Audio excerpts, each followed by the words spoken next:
The first D is about developing a system of delivery. Avi started this particular business about 5 years ago, more or less. It's quite recent. Maybe 4 years ago. He went into the mobile space, building mobile applications, hooking into every single cell phone that you can imagine, working off smartphones, old phones, this phone, that phone. The transactions that started to run through his system were huge. In fact, almost in his 4th year, he's doing around 31, 32 million rands worth of turnover. That is significant growth for a startup business. I mean, that's huge growth for a startup business. Paper-thin margins, but the transaction volumes are there.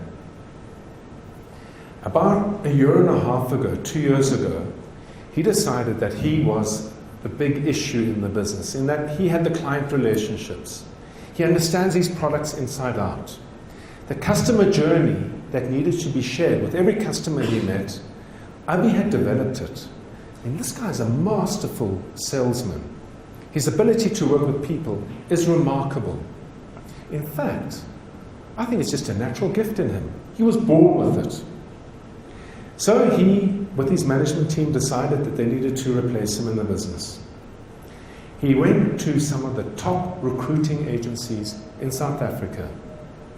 In a year and a half, Avi has had more than 11 people headhunted as top sales capable individuals to participate in his business. Until 3 months ago, he had none left. Can you imagine the cost of recruiting? The cost of interviewing people after people after people. Fighting with headhunters, left, right, and center. The massive distraction that it took, taking him away from his business to try and focus on finding people who could sell like Avi. There's a reason it didn't work.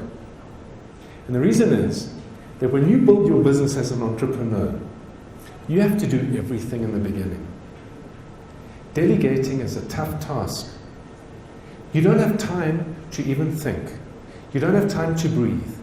You're constantly performing the role of marketing, sales, human resources, because managing yourself is quite a business when you're on your own.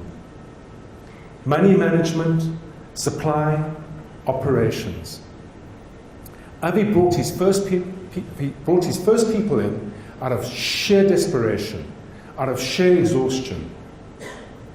If you do not take each of those business functions and identify what your marketing system needs to look like, and your sales system needs to look like, and your supply system needs to look like, how can you possibly employ any person to come and do that for you?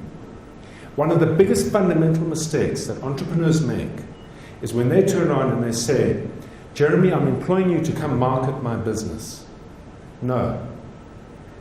Because your business is often not well defined enough. In many ways, Jeremy steps in and he does what he believes to be right. But does he understand your customers like you do? Your products like you do? Does he understand the ethos around your positioning? The passion that drove you to do what you do like you do? No, not unless there's a system in place. As an entrepreneur, you need to build systems of delivery. And those systems of delivery form eventually the job descriptions against which you recruit people. If you do not do that, you will suffer time and time and time again. And anyone who's built a business from the bottom up will see their biggest disappointment has been the person that came in as the silver bullet that let them down. Not once, not twice, but repeatedly. Very often, when I work with entrepreneurs, I hear this expression, if you want something done, do it yourself. Well, Clive was very much in that page. When Clive built that technology business, he was constantly being mommy and daddy to everyone and everybody in his organization. One of the biggest issues his potential funder or buyer had with him is that, Clive, I buy your business today. Tomorrow you're not there. Who does what? Does everyone know what they ought to do? Can people fulfill their functions without being directed on every single step of the way? If you do not have a system of delivery in your business, you're not building an asset of value.